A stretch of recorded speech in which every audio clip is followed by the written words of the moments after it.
In a time where so much music branding feels overly polished and carefully curated, Joey Valence and Brae built a world that felt homemade. It felt like real people making something they genuinely loved.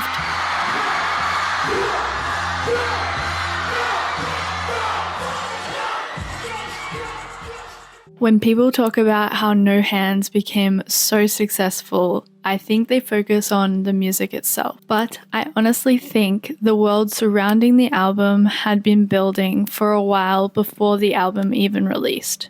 Before No Hands, Joey Valence and Brae had created this really specific identity around themselves. One that felt messy, nostalgic, chaotic, and honestly kind of refreshing compared to how polished most artists feel online now.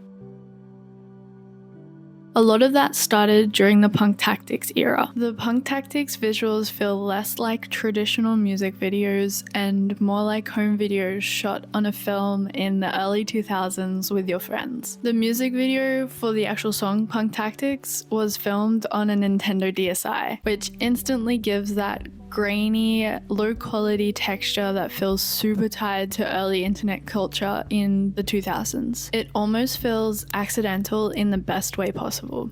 And then there's Hooligang, which literally opens with the text, "Yo, you wanna see something cool?" "No." "Well, I'm gonna do it anyway." That introduction basically tells you everything you need to know about the brand. This video is filmed on a 360 camera with an extremely distorted fisheye lens. It features Joey Valence and Brae shoving their faces into the camera, poking fun at themselves, and just trying to get the strangest shots possible. And the whole thing feels like a less carefully constructed music video and more like a bunch of friends just goofing around after school filming something fun. But that's exactly why it worked. At a time where so many artists were building this hyper-curated, overly polished persona online, Joey Valence and Brae just felt achievable, like normal people just creating things because it was fun. Even the Punk Tactics cover art reflects that same DIY energy. It looks hand-drawn, almost like it was made in MS Paint or on a Nintendo DS, with these rough black and white cartoon figures tearing through the cover, the graffiti-style logo, the double horns, the exaggerated expressions. None of it feels clean or corporate, and I think audiences were craving that. A huge part of the connection people had with this era was nostalgia. Not just nostalgia for the sound, but nostalgia for a feeling. People in the comments were saying things like, "I feel like spray painting a train, running from the cops, skateboarding in a sewer system, and ending the day with gas station food with my friends when I listen to this song." And honestly, that's kind of the perfect description of their entire brand. Their music and visuals recreated this exaggerated version of teen chaos from the late 90s and early 2000s. Skate culture, Beastie Boys energy, Jackass-style filming, low-quality cameras, stupid humor, friends messing around for no reason. So by the time No Hands released, audiences were already completely primed for it. People weren't discovering a brand new artist, they were returning to a world that they already wanted to spend more time in. By the time No Hands released, Joey Valence and Brae's identity already felt incredibly recognizable. Even if you'd never consciously thought about their branding before, you would understand the feeling they're trying to convey. A huge part of that comes from the typography and color choices throughout the album. The No Hands logo uses a bold black and yellow typeface that instantly feels nostalgic. It reminds me of old skate brands like Vans, but also early 2000s action movie graphics and game culture. Even the references hidden throughout the music connects back to the same world. There's literally a Vans reference in The Baddest where Brae says, and then there's all these other recurring influences layered underneath everything. Punk culture, Beastie Boys energy, arcade graphics, comic fonts, old internet visuals. Even the colors themselves feel weirdly familiar. The black, yellow, blue, green, and red palette reminds me less of modern minimalist branding and more of old Windows software. Pokemon games, cheap plastic tech, and early internet gadgets. Nothing about it feels sleek or carefully refined. It feels loud, oversaturated, slightly chaotic. And that's exactly why it works. A lot of modern artist branding is designed to feel aspirational. Muted colors, polished apartments, carefully curated Instagram feeds. But Joey Valence and Brae's world feels intentionally human. The photography consistently reinforces this too. A lot of visuals use heavy saturation, yellow tinted color grading, low resolution footage, fisheye lenses, and this slight blur that almost feels like an old TV recording or a game cutscene. Even when the visuals feel like they are bad quality, it feels emotionally rich. The John Cena music video uses distorted fisheye shots and low-res footage that honestly looks like it could have been filmed on an Xbox Kinect. The Baddest music video feels like a bunch of friends at some sleepover at God knows what hour in the morning, filming a goofy video with horrible special effects layered over the top. It honestly feels like something that would come out of iMovie or Video Star back in the day. And the Bust It music video might be honestly one of the best examples of this aesthetic. They're dancing in front of badly green screen windows backgrounds, fighting invisible enemies, driving around in a toy cozy coupe car, overlaying fake explosions and flames, and none of it feels embarrassed by itself. That confidence is important because the visuals aren't trying to convince you they're cool, they already fully believe in their own world. And I think that's why audiences believed in it too. Even their styling plays into the same identity.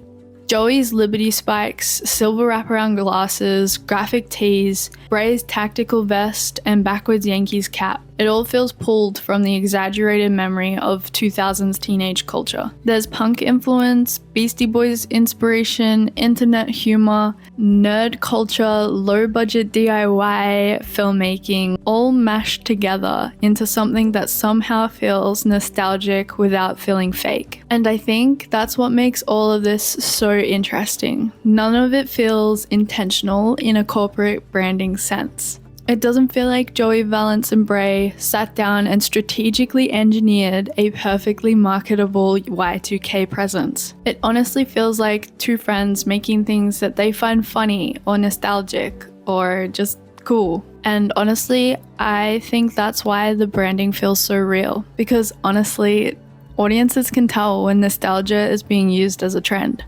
But No Hands doesn't feel like people trying to recreate the 2000s.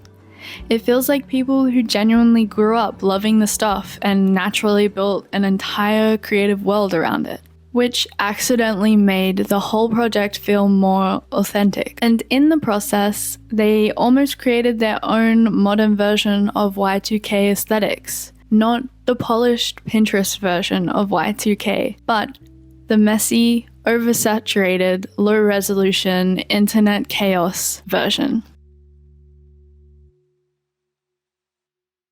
Even though the branding and visuals of No Hands was incredibly strong, the album also released at the perfect moment. No Hands didn't have to build trust from scratch. By the time it came out, the audience already understood the world Joey Valence and Brae created during the punk tactics era. Fans already understood the humor, the visuals, the chaotic editing style, the low resolution cameras, the nostalgic references, the DIY energy. So when No Hands released, it didn't feel like audiences were being introduced to a whole new era or identity. It felt more like an existing world was just getting bigger. And I think that's what made the transition between the two albums feel incredibly seamless. Punk Tactics released in September 2023, and no less than a year later, No Hands released in June 2024. That turnaround is insanely fast for such a visually rich brand, but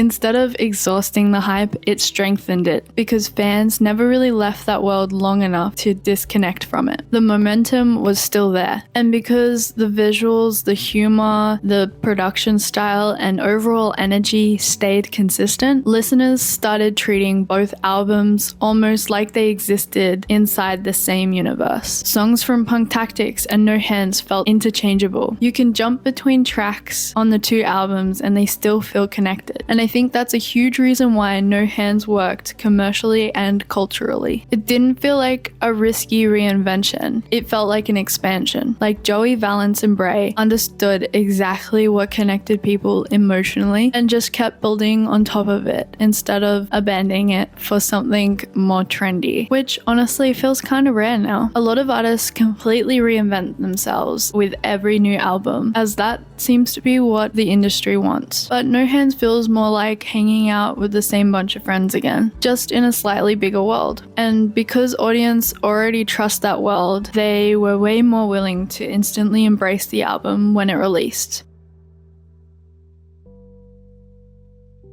I think the reason people connected with No Hands goes a lot deeper than just liking the music or visuals, because even though Joey Valence and Brae's world feels exaggerated and chaotic, it still feels familiar. Not in a literal sense, but in an emotional one. The low quality cameras, the fisheye lenses, the blown out colors, the stupid humor, the awkward dancing, the badly edited special effects. All of it feels connected to this version of the internet and youth culture that people remember emotionally. A version of the internet that felt less performative, less polished. And I think that's why their music feels so refreshing to a lot of people. Because discovering Joey Valence and Brae almost feels like discovering something you weren't really supposed to find. Like finding an old DVD in the back of someone's room. Or stumbling across an old YouTube video at 240p and thinking, wait, this is actually sick. There's something really human about it. It feels like friendship. It feels like an inside joke.